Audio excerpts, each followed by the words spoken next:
Ibu dan Bapak, para jemaah yang dimuliakan Allah Subhanahu wa taala, selanjutnya boleh kita simak bersama sambutan Ketua DKM Masjid Raya Bandung dan dilanjutkan dengan pemutaran video.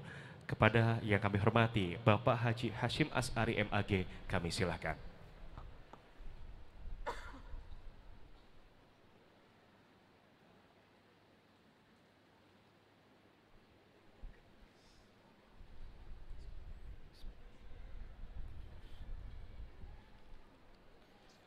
Assalamualaikum warahmatullahi wabarakatuh.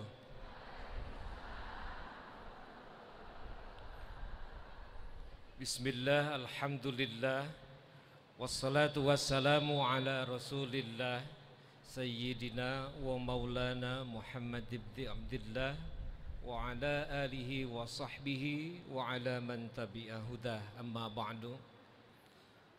Hadratul Mukarramin wal Muhtaramin, wabil khusus yang terhormat, alhamdulillah berkenan hadir bersama kita semua Bapak Wakil Gubernur Provinsi Jawa Barat, Bapak Kiai Haji Uur Zanul Ulum. Selamat datang Pak Kiai Uur Zanul Ulum di Masjid Raya Bandung. Alhamdulillah berkenan hadir pula yang terhormat, yang kami hormati Bapak Wali Kota Bandung yang dalam hal ini diwakili oleh Bapak Asisten, dan alhamdulillah Bapak Kabag Kesra juga berkenan hadir.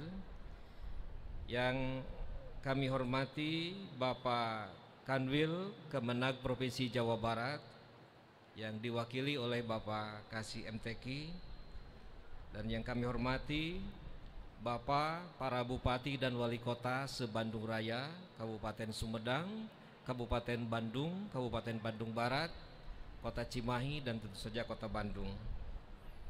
Yang kami hormati Rois Surya PWNU Jawa Barat, Bapak Kiai Haji Abun Bunyamin. Alhamdulillah, mudah-mudahan Allah senantiasa memberikan sehat kepada beliau.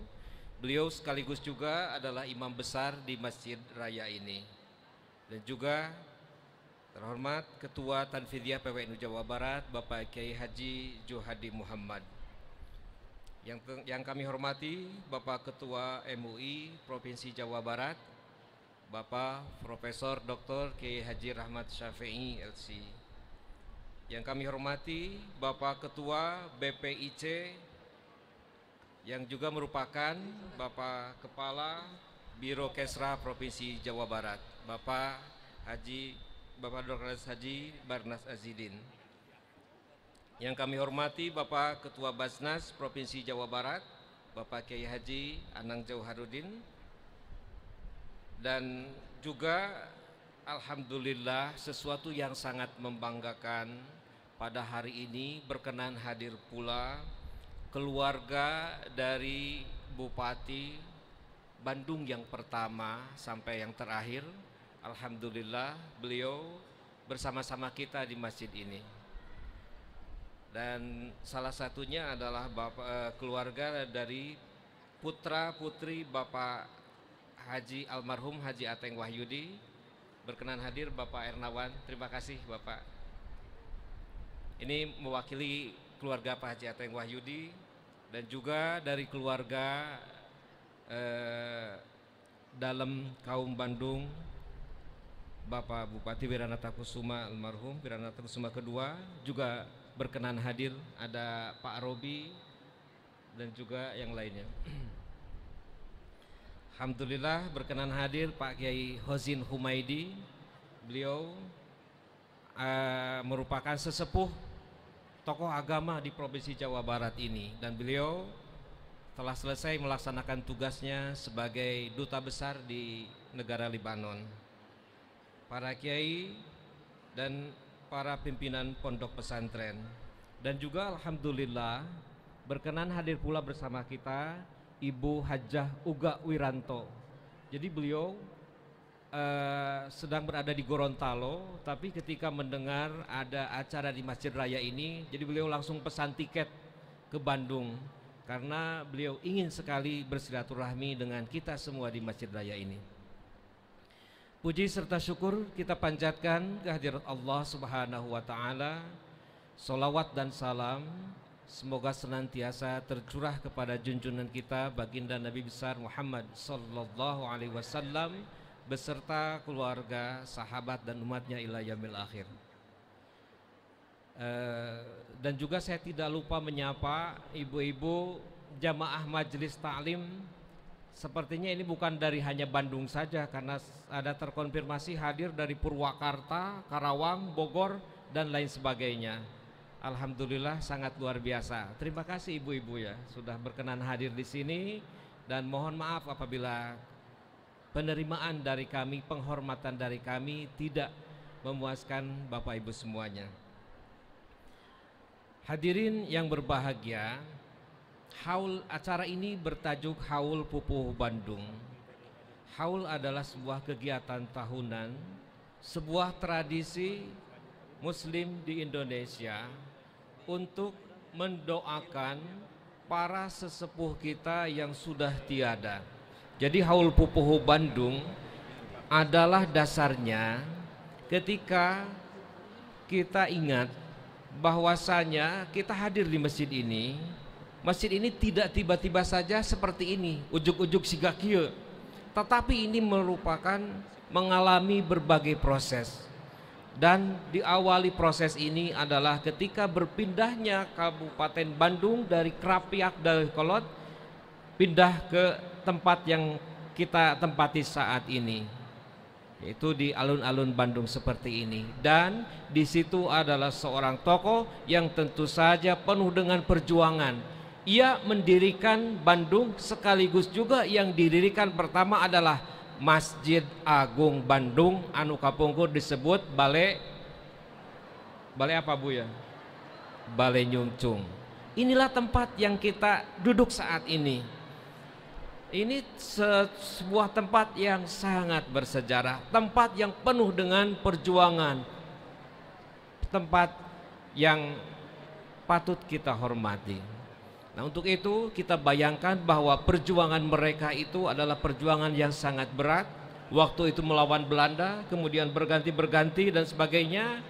Tentu ada saat-saat yang berat, dan mereka dengan segala keikhlasannya akhirnya terwujudlah masjid yang saat ini seperti ini.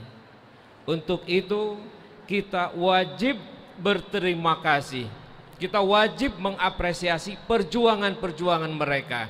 Dan salah satu terima kasih yang paling baik adalah ketika kita mendoakan mereka. Mudah-mudahan setiap tetes keringat yang mereka tumpahkan untuk masjid ini, untuk Bandung ini, Allah gantikan dengan beribu-ribu rahmat dan kasih sayangnya. Mudah-mudahan itu menjadi sebuah turunnya magfirah dari Allah Subhanahu wa ta'ala. Dan sekaligus juga kita yang hadir di sini barangkali mengajarkan kepada anak cucu kita untuk senantiasa mendoakan para orang tua yang sudah berjasa dalam membimbing kita. Hadirin sekalian, alhamdulillah, rupanya kami dan menyadari bahwa saat ini masih situasi pandemi. Jadi kami mengundang itu sebetulnya sekitar 2000 jamaah untuk hadir di sini. Tetapi alhamdulillah luar biasa, ternyata informasi yang baik cepat menyebar, dan alhamdulillah salah satu staf barusan sudah menghitung, katanya jemaah yang hadir sekitar ada 10.000 orang katanya yang hadir di sini. Luar biasa. Ini yang menyatukan itu bukan undangan, tapi yang menyatukan itu adalah hati kita. Hati kita. Karena satu, yang pertama bahwa saat ini di bulan Maulid, alhamdulillah kita bisa membaca salawat kepada Kangjeng Nabi Muhammad SAW, marhaba mahallul qiyam. Dan yang kedua adalah karena hati kita untuk sama-sama berdoa kepada Allah Subhanahu wa ta'ala, senantiasa mendoakan para sesepuh orang tua kita. Tapi alhamdulillah yang hadir, saya lihat dari depan sampai belakang itu ternyata banyak ibu-ibu ya. Kalau saya hitung mungkin 99,9% ibu-ibu ya. Yang pertama, mungkin ibu-ibu ini adalah yang sangat rajin ke majelis taklim. Jika ada majelis taklim, ibu-ibu itu senantiasa pergi ke majelis taklim. Nah, bapak-bapak sebetulnya bukan tidak rajin, tapi kurang rajin lah dalam hal ini. Tetapi karena ibu-ibu itu sering mendengar ceramah dari para ustadz di masjidnya, di majelis taklimnya, akhirnya ia sering ceramah Pak di rumahnya. Jadi bapak-bapak kenapa tidak banyak sini? Karena sudah banyak dengar ceramah di rumahnya, Bu. Nah, barangkali itu ya. Terima kasih sekali lagi. Alhamdulillah berkenan hadir sesepuh kita, Kang Acil Bimbo. Hatur nuhun, Kang. Beliau orang yang sangat banyak menasehati saya untuk membangun Masjid Raya ini. Terima kasih. Dan juga acara ini diapresiasi, didukung oleh para rektor yang ada di perguruan tinggi Jawa Barat dan juga para seniman, budayawan dan lain sebagainya. Alhamdulillah, sebuah kebersamaan yang kita nikmati bersama. Itu saja yang disampaikan. Oke. Dan sebelumnya ada penayangan, insya Allah ada penayangan video sekilas tentang Bandung. Tentunya video ini tidak sempurna, perlu banyak masukan dan informasi dari bapak-bapak semua. Insya Allah ketika nanti ada masukan informasi akan kami kelola, akan kami olah, dan mudah-mudahan tahun depan kita bisa bertemu lagi di masjid ini untuk acara Haul Pupuhu Bandung. Setuju tidak, Bu? Kalau begitu saya undang untuk tahun depan ya, Bu ya. Insya Allah Pak Wagub juga hadir. Terima kasih. Terima kasih. Wallahul muwafiq ila aqwamit thoriq. Wassalamualaikum warahmatullahi wabarakatuh. Bandung, kota kembang ataupun dengan nama Paris Van Javanya, menjadi sebuah yang ideal untuk menggambarkan bagaimana sisi positif perkembangan Islam di tanah Sunda. Sebuah kota yang menjadi salah satu pelopor perjuangan bangsa dan peradaban masyarakatnya hingga dunia internasional, di mana tempat pernah dilangsungkannya Konferensi Asia Afrika, Konferensi Islam Asia Afrika, dan sebagainya. Hingga adanya sebuah keberadaan bangunan masjid bersejarah dalam tonggak sejarah pusat kota Bandung. Sebagian ahli sejarah menyatakan Masjid Agung didirikan pada tahun 1812. Namun, sumber lain menyatakan didirikannya bersamaan dengan pembangunan pendopo Kabupaten Bandung di selatan alun-alun yang diresmikan pada tanggal 25 September 1810. Bersamaan dengan itu pula dilaksanakannya perpindahan pusat pemerintahan Kabupaten Bandung dari Dayakolot ke Groote Posweet atau yang sekarang lebih dikenal dengan Kota Bandung. Bandung memiliki energi alam Pasundan yang luar biasa. Sumber mata air di depan Masjid Agung, Balong Gede, serta aliran sungai Cikapundung yang bersih. Pilihan lokasi masjid merupakan titik nol kota Bandung ketika R.A. Wiranata Kusuma II menancapkan tongkatnya untuk memulai penitikan kota peradaban. Bangunan Masjid Raya Bandung berlokasi di jantung kota, terletak di Jalan Dalam Kaum nomor 14, Kelurahan Balong Gede, Kecamatan Regol. Sejak didirikannya, Masjid Raya Bandung telah mengalami 8 kali perombakan pada abad ke-19, kemudian 5 kali pada abad ke-20. Pada awalnya, masjid ini bernama Masjid Agung Bandung, hingga Dr. Haji C.C. Subrata SHMM memberikan gagasan untuk merubah nama masjid menjadi Masjid Raya Bandung Provinsi Jawa Barat. Usulan itu beliau lontarkan mengingat Provinsi Jawa Barat belum memiliki masjid raya, dan disambut baik oleh Wali Kota Bandung saat itu, Haji A.A. Tarmana, yang kemudian disampaikan dan diresmikan oleh Gubernur Jawa Barat H.R. Nuryana pada tanggal 4 Juni 2003. Pembangunan Masjid Agung dipimpin langsung oleh Bupati Bandung ke-6 saat itu, R.A. Wiranata Kusuma II. Peran pemerintah dalam membangun sarana tempat ibadah di tanah Pasundan ternyata sejak lama telah dicontohkan. Bentuk bangunannya pun berupa kolaborasi arsitektur Sunda dengan masjid-masjid tua di Jawa yang dalam penempatan sarana tempat wudhu yang masih sederhana berupa kolam terbuka. Pengelolaan Masjid Agung pada masa itu dikelola oleh Bupati dan operasionalnya dilimpahkan kepada orang yang menjabat sebagai penghulu Bandung. Sehingga pendopo pemerintahan dan Masjid Agung memberikan fungsi sinergis antara pemerintah, umaro, ulama, dan tempat ibadah spiritual sebagai sarana komunikasi tempat bertemunya pemerintahan dan masyarakat yang religius.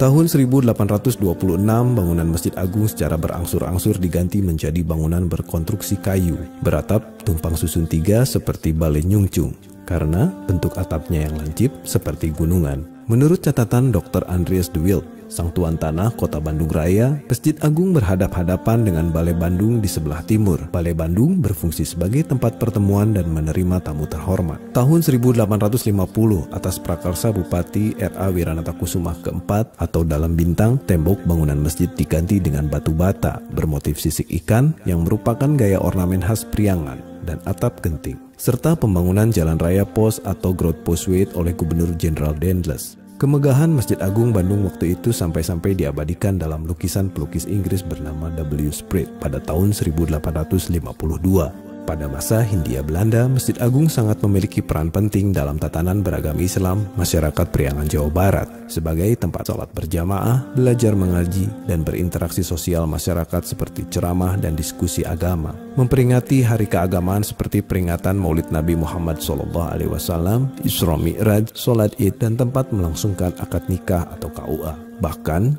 juga berfungsi sebagai Baitul Mal, yaitu tempat penerimaan zakat dan mengurus kesejahteraan umat, sehingga pada tahun 1900 untuk melengkapinya sejumlah perubahan dilakukan seperti pembuatan mihrab dan pawestren atau teras di samping kiri dan kanan. Dan tahun 1930 berdasarkan rancangan arsitek McLean Pound, Masjid Agung dilengkapi dengan serambi atau pendopo di bagian depan dan sepasang menara pendek beratap tumpang susun di kiri dan kanan bangunan. Proklamasi kami pada masa kemerdekaan, Masjid Agung Bandung mengalami perombakan total atas rancangan Presiden RI pertama Insinyur Soekarno. Perubahan drastis tampak pada atap diubah menjadi kubah model atap bawang bergaya Timur Tengah. Sebuah menara tunggal didirikan di halaman depan masjid sebelah selatan. Tahun 1967 dilakukan penambahan ruangan pada serambi kanan masjid sehubungan dengan berdirinya Madrasah Diniyah, Taman Kanak-kanak, dan Poliklinik Yapma, serta semakin menggema syiarnya melalui frekuensi radio Megaria 91,3 FM. Kemakmuran Masjid Agung Bandung tampak lebih menonjol karena berdasarkan SK Gubernur Jawa Barat tanggal 1 Mei 1972 dimulailah tahap pertama perluasan area masjid dan bangunan dibuat berlantai 2. Menara lama dibongkar dan diganti dengan menara tunggal yang tinggi di tepi masjid bagian selatan.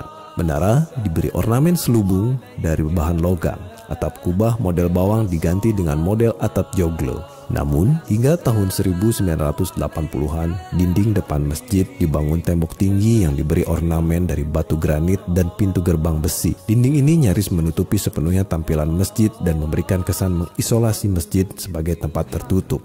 Maka terbitlah SK Wali Kota Bandung nomor 023 pada tanggal 11 Januari 2001 untuk merenovasi. Renovasi masjid yang besar-besaran ini ternyata mengundang perhatian Bapak Gubernur Jawa Barat saat itu, HR Nuriana. Puncaknya merubah nama Masjid Agung menjadi Masjid Raya Bandung Provinsi Jawa Barat. Proyek ini membangun menara kembar dengan ketinggian 99 meter yang mencerminkan Asmaul Husna, di mana menara masjid tersebut 81 meter dari permukaan tanah dan 18 meter pondasi ke bawah. Atap tradisional masjid diganti dengan bentuk kubah sehingga kesan bangunan masjid akan lebih mudah dikenali. Secara arsitektural, keseluruhan Masjid Raya Bandung berupa perkawinan budaya Sunda dan Timur Tengah. Memiliki 3 kubah, memiliki 5 pintu utama dengan masing-masing tulisan surat Al-Fatihah, surat Al-Ikhlas, surat Al-Falang, surat Al-Anas, dan ayat kursi, serta memiliki jendela kaca ragam hias Sunda. Luas tanah keseluruhan adalah 23.448 meter persegi dan luas bangunan keseluruhan adalah 8.575 meter persegi. Kapasitas jamaah masjid lama adalah 7.836 jamaah. Kapasitas masjid baru 4.576 jamaah, sehingga kapasitas keseluruhan masjid mencapai 12.412 jamaah. Setelah pembangunan masjid selesai, kemudian direncanakan penataan kawasan alun-alun yang dirasakan amat penting dan strategis, bukan saja untuk kepentingan masjid dan jamaahnya, melainkan juga terkait aspek penataan kota Bandung. Maka, dalam upaya memberikan lahan parkir bagi jamaah dan memberikan aksentuasi bagi keindahan masjid, direncanakanlah pembuatan basement di bawah taman alun-alun. Bapak Wali Kota Bandung menyambut positif rencana tersebut dengan menerbitkan SK Wali Kota Bandung nomor 451 tahun 2004. Lantai paling bawah dipergunakan untuk parkir saja. Sedangkan lantai di bagian atasnya selain untuk parkir juga dipergunakan untuk menampung para PKL, sarana kantor, dan WC umum. Seluruh proyek pembangunan selesai dan diresmikan pada tanggal 11 Januari 2007 oleh Bapak Gubernur Jawa Barat Dr. Andes Haji Danis Setiawan MSI dan Wali Kota Bandung Haji Dada Rosada MSI. Dimulai dari tahun 2014, Masjid Raya Bandung serta lingkungan sekitarnya kembali bertransformasi. Diawali dengan kegiatan renovasi alun-alun Bandung menjadi lapangan rumput sintetis hingga renovasi bangunan fisik masjid. Menjelang pelaksanaan peringatan konferensi Asia Afrika, Masjid Raya Bandung yang akan digunakan ibadah Jumat para delegasi muslim pada tanggal 24 April 2015, melakukan perbaikan dan menata fasilitas yang ada, terutama dari segi kebersihannya, keindahannya, dan tentu kenyamanannya. Renovasi ini dipimpin langsung oleh Wali Kota Bandung saat itu, Ridwan Kamil. Generasi kita sekarang ada karena titah sejarah. Mereka yang berperan dalam membentuk sejarah Masjid Raya Bandung itu hingga saat ini adalah Raden Kiai Haji Zainal Abidin, Kiai Nasir, Kiai Hasan Mustafa, Kiai Haji Raden Muhammad Rusdi, Kiai Haji Abdul Qadir, Kiai Haji Sidik, Kiai Haji Hidayat, Kiai Haji Raden Muhammad Kurdi, Kiai Haji Tamrin, Kiai Haji Tubagus Saleh, Kiai Haji Dahlan, Kiai Haji Muhammad Yahya, Kiai Haji Raden Totoh Abdul Fatah, Haji Ateng Wahyudi, Dr. Andes Haji Martin Burhan MBA, Dr. Andes Haji Cece Subrata SHMM, Dr. Andes Haji Teddy Hidayat, Dr. Andes Haji Mukhtar Ganda Atmaja, dan Dr. Andes Kiai Haji Hasim Asari hingga sekarang. Demikianlah video sejarah perkembangan Masjid Raya Provinsi Jawa Barat dari masa ke masa. Bangunan yang menjadi tonggak kuat dan ikon aktivitas agama Islam di tataran Priangan Kota Bandung, Jawa Barat. Ingat, kebanggaan sebuah masjid adalah hidup dan matinya aktivitas di dalamnya, karena tanggung jawab kita sebagai muslim yang taat menjaga dan melestarikan kesuciannya dalam berdakwah. Assalamualaikum warahmatullahi wabarakatuh.